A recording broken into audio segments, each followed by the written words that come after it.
Today's topic is mastering innovation investment and navigating innovation panels and growth boards. The reason we wanted to really focus on this topic is because a lot of you may be aware we have an advisory and coaching arm. And quite often, when we work with large corporations from around the world to set up their innovation ecosystem, the number one question they ask us is, what does that governance model look like?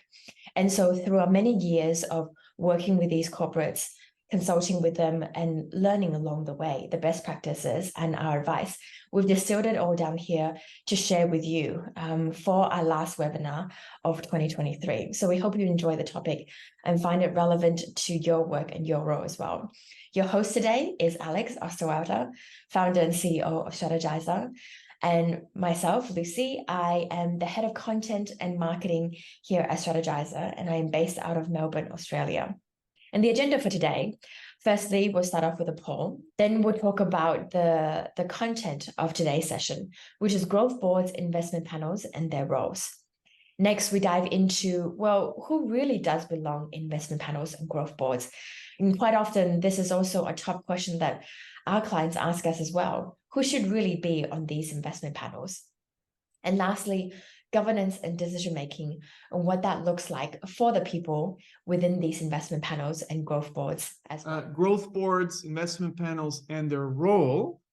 And I think what's really important to understand is that 80% of companies do, put innovation as one of the top things.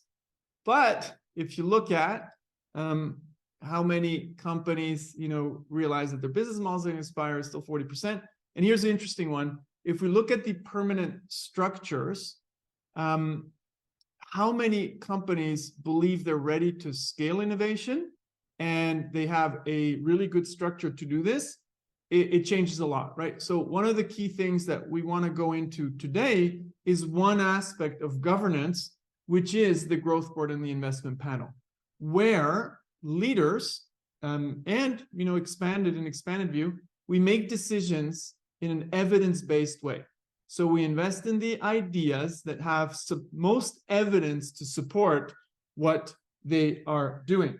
So what I want to set up first, before we kind of get into the details, is how innovation works inside organizations and where it lives.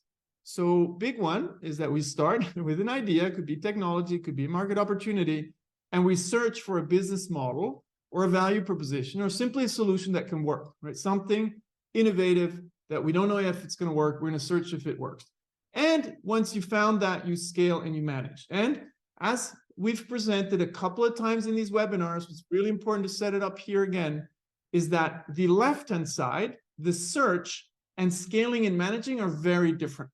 So the innovation part is exploration. Here we need completely different governance, different rules than over here where we scale and where we manage. So the way we like to look at it is this continuum from explore to exploit.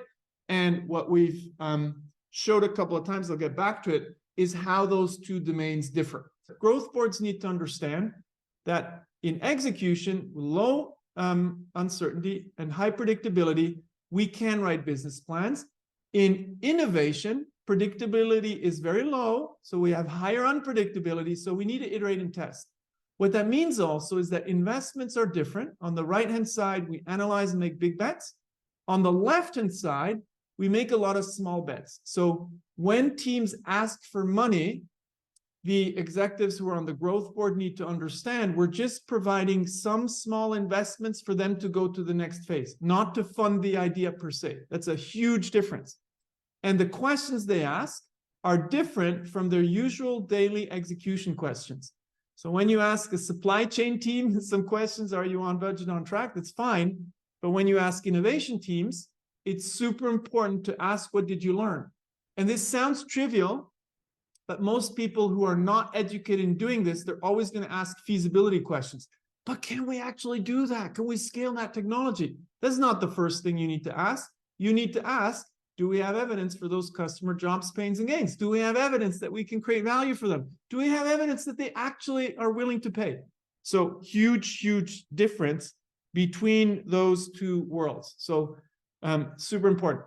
Now, last foundational piece, before we get to the definition of growth boards and investment panels, is that you decide on a series of teams which ones get follow-up investment, not which idea are we going to fund, but which teams with which ideas get investment to go to the next phase. So an example that we show a lot, and we can refer to some videos on YouTube where this is public, is the Bosch Business Model Accelerator case, where we show that from 200 plus ideas, they invested in a few to get something like 20 winners, right? 19 winners here. And this is a funnel. So the growth board's role is to look at the teams that went through a first sprint, a first phase, and decide if they have enough evidence to get money for the next phase. And those who do not have enough evidence, they are successfully retired, okay? Super important. One of the roles of the growth board is to only let those projects continue with sufficient evidence. So it's not about the idea, it's about the evidence that supports the idea. And many teams will not have that evidence, and it's absolutely fine. And then the growth board, 6 months later, makes the same kind of decision. Is there enough evidence for the next phase? So growth boards don't invest in ideas per se. They invest in teams and ideas go from one phase to the next phase. And a lot of those projects will be retired. Okay, extremely important to understand this idea of a funnel and weeding out those projects that should not get follow-up investment. So when we create a growth board, we need to ask, what are the objectives? So the first one, as I said, is decide which teams get follow-up investments, and what are the next steps that we think are correct for the team? Because many teams, they're not, when they start with this, they immediately ask for, give me $500,000 to build this thing, or to make an MVP, minimal viable product. But often we actually need to ask the teams to do what?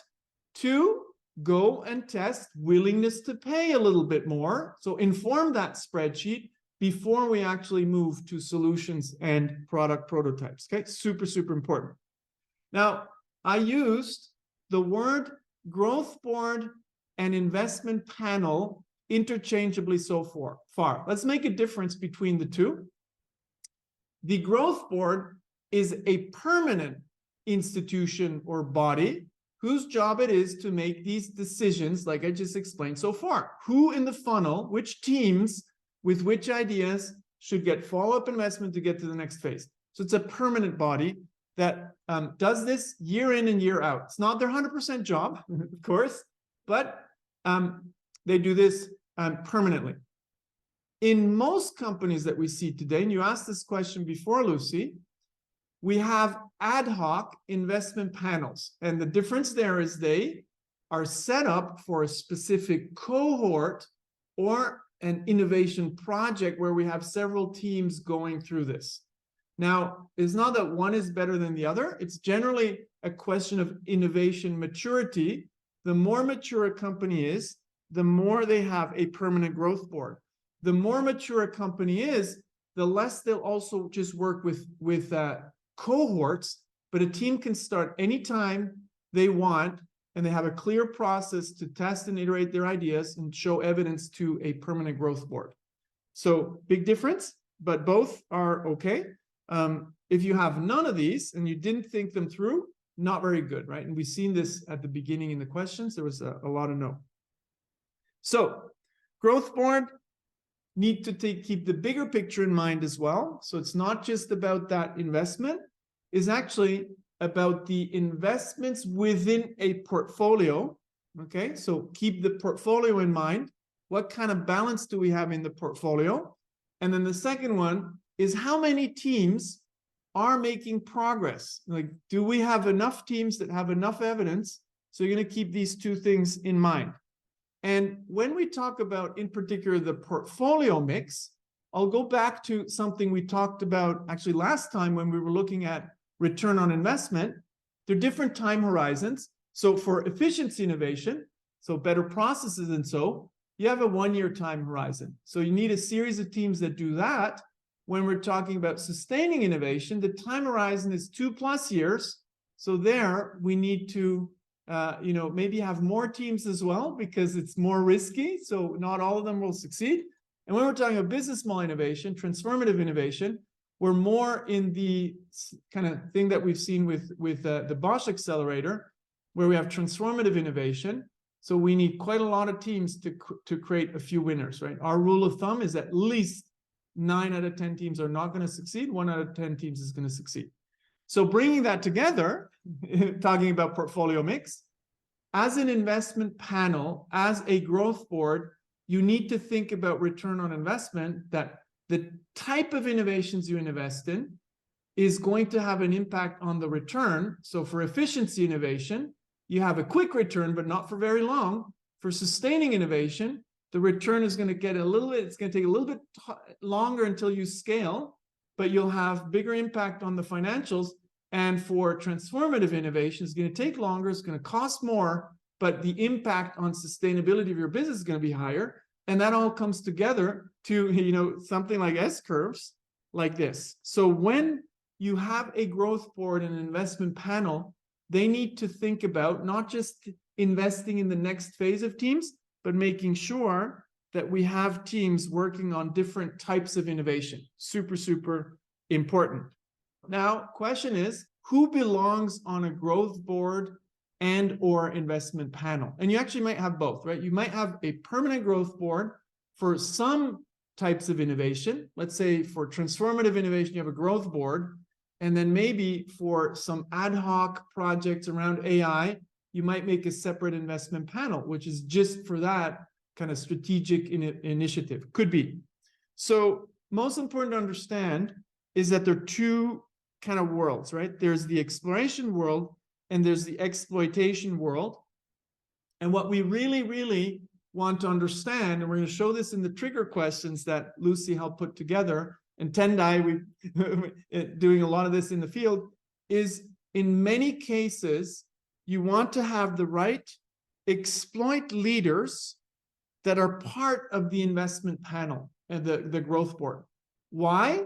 Because if they're not, then many of the ideas that are explored here, many of the ideas that are explored on the left-hand side will be homeless ideas that will remain homeless when you try to kind of throw them over the fence. So one of the things we really don't believe is that there's a professional innovation team that explores all the ideas, throws them over a fence to an execution entity that's going to take them.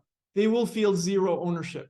So what we generally like most is when we have teams coming from here, and we have members of business units and P&Ls that also help judge over here, because then the buy-in will be high and they will contribute to making this work and they will understand what's going on. I will mention a caveat, which is that the more transformative ideas get, the more unlikely the people here are to support it. Like in the most extreme case, a new idea could cannibalize a business. So guess what? The P&L leader over here is going to say, no, not under my roof. So that can be dangerous. So the more you are in transformative innovation, the more you need to make sure that when you have people from this side coming in, that they can't be blockers because they have a vested interest in the present and a little bit less of an interest in the future of the organization. Sometimes those will be businesses that cannibalize an old business. Sometimes it will simply be an investment because they will say, hey, I can give you a high return on investment in the next 2 years. Why are you giving that money to these teams over here that won't give you a return on investment in the next 5 years? So this is a super important debate that you have when you set up the growth board. So here are a set of trigger questions that we structured into 3 buckets, okay? Strategic, portfolio management, and support. So the first bucket is the strategic perspective. You want to have the people on the growth board investment panels that actually make and shape strategy. So who is responsible for the business strategy and the portfolio guidance? Some of you who are regulars in our events, you know that we call portfolio guidance is what we take from strategy and what guides what kind of innovation projects we invest in. That's the strategic guidance / portfolio guidance. Super important to have those people on the growth board. The second one, who actually leads innovation, those people, it could be that person or those people, need to be on the growth board. Sounds trivial, but you want to put them at an equal level of decision making. But these are not necessarily people that do innovation. Those are an innovation leader's role is mainly political, to create alliances across the organization. And then in companies where you do acquisitions, you should have the people who are responsible for mergers and acquisitions on the growth board as well. Big important one is to understand, because I talked recently to a large European company, and they said, oh, we're going to get growth through M&A. I said, well, if you acquire an established business in a growing field, you're going to get some growth for some time. But those established businesses face disruption as well. So you need to help understand that M&A per se gives you some growth, but not necessarily transformative growth. And then lastly, we do want people who lead the corporate venture capital, if you have, on that growth panel as well. Sometimes you have, and that's pretty rare still, you have all of these three innovation tools or growth tools under the same roof. Not always the case. If they're not under the same roof, not under the same leader, you need to have them at least together on the growth board, which sounds trivial, but it's not always the case. So I've seen a lot of companies where M&A, corporate venture capital, and innovation are not informed by the same strategy, which sounds ridiculously silly, still happens in many, many organizations. So next perspective, the portfolio management perspective. So who has portfolio visibility? And some of this might be an overlap with the people from before. So the people, at least somebody who knows what's really going on in different parts of the organization and who understands how to put the dots together, to make the connections, to create the political alliances, they should be part, at least one person should be part of the growth board, which could be covered by the other trigger questions. But if it's not, you need to have somebody who has this political clout to connect the innovation projects with the right people in organizations. The larger the company, the more that's obviously important. Then, big one, who's actually funding this next phase? Sometimes you have portfolios that are funded by corporate, by the CEO, but often you don't. So in the case of the Bosch Accelerator, they didn't have any funding. It was actually all funded by the business units. So you need to understand who's funding the next phase. You want to have them on the growth board. So this, again, sounds like a little bit trivial, but we're giving you these trigger questions so you actually, really put together a strong growth board. And then the last one is a little bit different from the second one.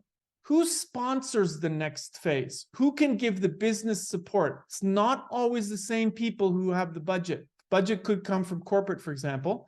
So who sponsors the next phase? And it's that drawing that I made before.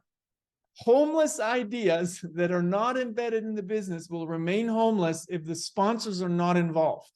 But you have to manage the sponsors with care, because you want them to make evidence-based investments in the interest of the company, not just in the interest of their business unit. Super important. That's leadership. When you're not just looking out for your business unit, you're actually looking out for the organization. Last perspective is the innovation support perspective. So who could accelerate the next phase? For example, leaders who have access to customers, maybe the head of sales and marketing. So you'd be surprised how many innovation teams do not have access to customers. And then which functions matter most for the next phase of experimentation? Does the team need marketing? Does the team, need to comply with really strong compliance rules if you're in banking, if you were in pharma? So extremely important to have the next functions involved as well. if that is important in the next phase. Last bit of governance and decision making, a topic, how to actually make decisions that we've addressed a couple of times, but we'll refine it a little bit and maybe do a session later on once in a webinar. But there are two things you need to get your innovation, your growth board to look at. First one is strategic fit. What are we trying to achieve as an organization? That's the more traditional decision. Is this in line with our strategy, in line with our portfolio guidance? And the second one, that's where we're getting to something that's a bit harder for these growth boards. It's really evidence-based decision making. Does the team, oh, I forgot the team there, does the team have sufficient, or does the evidence sufficiently support the idea the team has to advance it to the next phase of testing? You see also why I wrote to advance it to the next phase of testing, because growth boards, they're often an execution mindset. Are we going to fund this idea or not? But it's actually not, are we going to fund this idea? Are we going to fund the idea and the team to go on with experimentation and to go into the next phase? Super, super important to understand that difference. So when we talk to these growth boards, we also make clear, we don't care about the activity. We want you as a growth board to look at the amount of evidence that a team can show to support an idea. That's extremely important. Sounds basic, but it's not. So for that, we're going to go back to our evidence-based, project scorecard. So when we quickly train leaders, generally just like a half an hour before the investment panel, if it's an investment panel, we ask them to first show the teams evidence for customer jobs, pains, and gains. Only in a second sprint do we ask them to show evidence for the value proposition. Potentially could do a product demo at this time, but that's the earliest moment. And then in the third phase, which we call the acceleration phase, we're really going to look at acquisition and retention. So over 3 phases, we look at this scorecard. So in the scorecard, you look at the strength of evidence that the team has for the idea. A spreadsheet alone is no evidence, but if you talk to people for willingness to pay, you have evidence of level 1.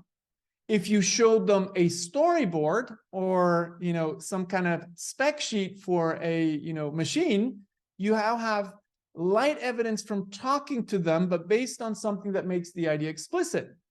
Then call to action is if you get them to do something, to sign a letter of intent or so, maybe to sign up on a website for an email if you're in business to consumer, etc. Then a stronger call to action is if they make down payments. If maybe in B2B, you have companies that are willing to co-create with you. They have to take the time. It's an investment in itself. That's stronger call to action evidence. And then real irrefutable evidence from markets. When people don't even know it's an experiment. Food companies would put a food prototype in one store, in one city, to start to understand what's going on. That's irrefutable evidence from real markets. And you would do that for every aspect of the business model canvas. You'd look at the strength of evidence for desirability, feasibility, viability, and adaptability. And at each phase, you have different levels of scores that you expect. So you tell the leaders, after a first 12-week discovery sprint, we expect evidence of a certain level, evidence of level 3 for customer jobs, pains, and gains. Oh, we fund them for the next sprint. What do we expect at the end of that? Strong evidence all for customers, but also strong evidence for the value proposition. And then in the last phase, strong evidence, not just for willingness to pay in financials and profits, but actually for acquisition and retention. And then only can you make a business plan, right? So you have these phases in which we invest. So really important to kind of understand that. Now, I'm going to just give you one more thing, and then we're gonna do a quick hot or not, but I'm gonna just show you one of the challenges in governance. I'll use a case study without mentioning the company, is when you get teams to innovate, sometimes you have an incentive challenge. So if a business leader has a P&L to manage, a profit and loss statement for their business unit, they have zero incentive to give money to an innovation team to explore. Why would I do that? Because then my P&L looks bad. So in addition to knowing how to invest, we need to create incentives, and that's often what the growth board can do. So we're going to lose this case study. So first thing here is that in this case, every local business unit had an EBITDA target that they needed to set. That's pure exploit, right? They needed to calculate that. And of course, this is always better when your revenues are higher than your costs. So money spent on innovation does not provide revenue in the same year. So many, like we've seen, a couple of years later, efficiency and innovation a bit faster. So it only shows up as a cost, which impacts my profit and loss. I reduce my profit. So I have no interest to do that. So anything that shows up as a cost is going to lower my earnings. So as a business leader, I have no willingness to do that. So in this case, what the CFO did with us actually together, we created an EBITDA relief. So every dollar that was invested in innovation via the internal accelerator was not included in the EBITDA calculation. So that created an incentive. Now, the CFO was also on the investment panel, right? So you create these kinds of governance structures in the investment panel with the business leaders that help the teams actually, go through this process.